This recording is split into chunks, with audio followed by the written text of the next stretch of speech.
Hello class 11 chapter 6 Python fundamental में आज हम देखेंगे वेरिएबल डेफिनेशन। वेरिएबल डेफिनेशन क्या होता है? जब तक कि हम किसी वेरिएबल को कुछ वैल्यू असाइन नहीं कर देते तब तक कि वो वेरिएबल क्रिएट नहीं होता है, और जब तक कि वो वेरिएबल क्रिएट नहीं होता है तब तक कि हम उसको यूज़ ही नहीं कर सकते हमारे प्रोग्राम कोडिंग के अंदर। जैसे कि हमने a+b+c लिख दिया लेकिन उसमें कोई वैल्यू असाइन ही नहीं की, तो ये क्या करेगा? एक एरर जनरेट करेगा, क्योंकि वो आपका वेरिएबल अभी क्रिएट ही नहीं हुआ है। तो जब भी आपको कोई वेरिएबल को यूज़ करना होता है सबसे पहले उसको आपको कोई एक इनिशियल स्टेज पे कोई वैल्यू असाइन करनी होती है जिससे कि वो वेरिएबल क्रिएट होता है ना। So you see that in Python a variable is created when you first assign a value to it. जब तक कि आप उसको कोई वैल्यू असाइन नहीं कर देते तब तक कि वो क्रिएट नहीं होता है। जब कोई वैल्यू असाइन होगी तो वो वेरिएबल आपका क्रिएट हो जाएगा। It also mean that a variable is not created until some value is assign to it. जब तक कि कोई वैल्यू असाइन नहीं होगी तब तक ये क्रिएट नहीं होगा। To understand it consider the following code fragment. यहाँ पे एक छोटा सा कोड दिया गया पाइथन का, जैसे कि प्रिंट एक्स। अब पहला स्टेटमेंट प्रिंट एक्स दे दिया है, इसको पता ही नहीं कि एक्स है क्या या एक्स में वैल्यू क्या है ना। नेक्स्ट स्टेटमेंट दिया X is equal to 20, now just printing the print X, है ना। तो नेक्स्ट टू स्टेटमेंट में कोई दिक्कत नहीं है, लेकिन जो फर्स्ट स्टेटमेंट है उसमें प्रॉब्लम है। ये उस स्टेटमेंट में ये एरर जनरेट करेगा। When you run the above code it will produce an error for the first statement only line 1, that is name x not defined, क्योंकि एक्स जो है वो डिफाइन नहीं है। यहाँ पे आपको कोड फ्रैगमेंट रन करके भी दिखाएगा कि name x is not defined करके। यहाँ पे आप देखेंगे एरर दिखा रहा है आपको। The reason for the above error is implicit as you know that variable is not created until some value is assigned to it. जब तक कि कोई वेरिएबल को वैल्यू असाइन नहीं हो जाएगी वो क्रिएट ही नहीं है, और जब वो क्रिएट ही नहीं है तो आप उसको यूज नहीं कर सकते। So the variable x is not created and yet being printed in line 1, और जब क्रिएट ही नहीं है तब आप उसको प्रिंट करने जा रहे हैं। प्रिंटिंग और using an uncreated defined variable result into error. Print करेंगे या उस वेरिएबल का किसी और एक्सप्रेशन में यूज करेंगे तो वो एक एरर जनरेट करेगा। So to correct the above code you need to first assign this something to X before using it in statement somewhat like, जैसे कि x को पहले 20 असाइन किया, मतलब x आपका क्रिएट हो गया, variable x is created now. उसके बाद में आप प्रिंट कर रहे हैं तो अब कोई दिक्कत नहीं है, अब कोई प्रॉब्लम नहीं है। फिर ये क्या कर रहे हैं, x को 20 असाइन किया, फिर आपने x को प्रिंट किया तो अब ये क्या प्रिंट करेगा, 20 करेगा। पहले ये 0 प्रिंट करेगा फिर ये 20 करेगा। Now the above code will execute without any error. अब इसमें कोई एरर नहीं आएगा। अब बात करेंगे डायनेमिक टाइपिंग क्या है। डायनेमिक टाइपिंग क्या होता है कि यहाँ पे पाइथन आपका डायनेमिक टाइपिंग में मतलब कोई रेस्ट्रिक्शन यहाँ पर नहीं है। पाइथन में कैसा है कि क्योंकि हम पहले टाइप तो डिफाइन करते ही नहीं है वेरिएबल की, पहले x इक्वल टू 10 डिफाइन कर दिया, फिर उसी x को हम 10.2 भी डिफाइन कर देंगे तो पाइथन कोई एरर रेज नहीं करेगा इस चीज़ के लिए। उसी वेरिएबल को हमने अगर कोई स्ट्रिंग असाइन कर दी तो भी इसमें कोई प्रॉब्लम नहीं होती है, पाइथन को कोई एरर जनरेट नहीं करता है ना। इसीलिए इसको डायनेमिक टाइपिंग कहा जाता है। In Python as you have learn a variable is defined by assigning to it some value for of a particular type such as numeric string। किसी भी टाइप की वैल्यू आप असाइन करोगे तो वो वेरिएबल आपका क्रिएट होता है, जनरेट होता है।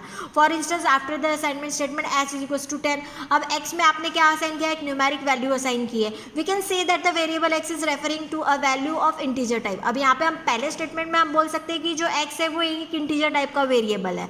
Later in the programming if you reassign the value of some other type of variable x, Python will not complain and no error will be raised। तो Python में कोई दिक्कत नहीं होती है अगर उसको पहले इंटीजर की वैल्यू असाइन की हो, उसके बाद में आपने कोई स्ट्रिंग असाइन की हो, या फिर आपने कोई उसको फ्लोटिंग की वैल्यू असाइन की हो तो कोई प्रॉब्लम नहीं होता है।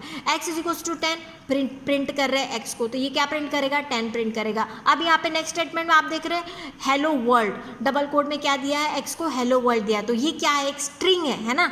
और अब ये प्रिंट क्या करेगा, हेलो वर्ल्ड प्रिंट करेगा। तो यहाँ पे कोई एरर आया क्या, नहीं, यहाँ पे अब कोई एरर नहीं आएगा। The above code will yield the output as, so इस तरीके से इसका आउटपुट आएगा। So you can think of a variable as label associate with objects, literals value in our case here with dynamic typing python make a label refer to a new value। python क्या करता है, एक label ही बनाता है जो new value को refer करता हो, न्यू लोकेशन को रेफर करता हो।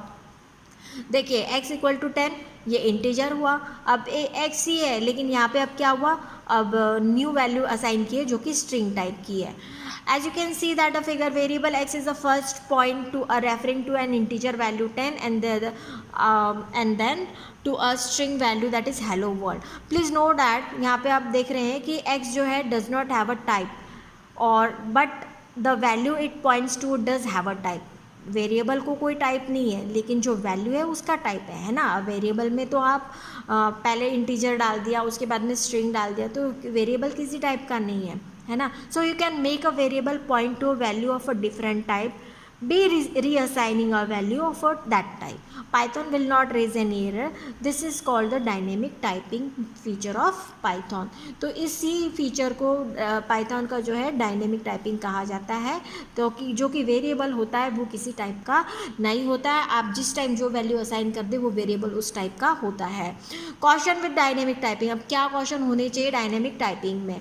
Although Python is comfortable with changing their types of variables, the program is responsible for ensuring right type for certain type of operation. For example, यहाँ पे एक example दिया, इसमें क्या क्या प्रिकॉशन ले रहे, जैसे x को 10 असाइन किया, y को 0 असाइन किया. Now y is equals to x divide 2, no problem क्योंकि आप न्यूमेरिक वैल्यू को ही डिवाइड करने जा रहे हैं. ठीक है, उसके बाद में x को आपने डे असाइन किया. Now you are trying to divide the string, लेकिन यहाँ पे एरर होगा. क्यों? क्योंकि स्ट्रिंग को हम डिवाइड नहीं कर सकते. Error, string can not be divided, है ना. तो इस तरीके के आपको प्रिकॉशंस लेने होते हैं जब आप डायनेमिक टाइपिंग करते हैं.